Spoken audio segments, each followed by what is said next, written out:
نحمده ونصلي على رسوله الكريم اما بعد فاعوذ باللہ من الشیطان الرجیم بسم اللہ الرحمن الرحیم۔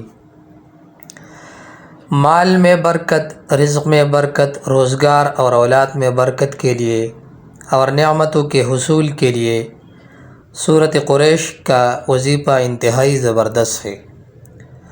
سورۃ القریش پڑھنے سے رزق اور مال کی تنگی اور بندش دور ہو جاتی ہے، مفلسی اور غربت سے نجات ملتی ہے۔ سورۃ القریش پڑھنے کے بہت زیادہ برکات، انوارات اور عجائبات ہے۔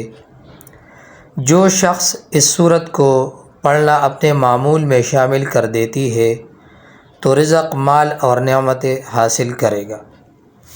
اس کے پڑھنے سے مالی فراخی اور کثرت رزق اور خوشحالی نصیب ہوتی ہے۔ اس کے پڑھنے کے بہت سے طریقے ہیں، مگر میں آپ کو ایک آسان اور مجرب ترین طریقہ بتا رہا ہوں۔ نماز مغرب کے بعد 41 مرتبہ سورۃ القریش پڑھا کرے، انشاءاللہ العزیز اس کی برکات، فیوزات اور کرشمات نصیب ہوگی۔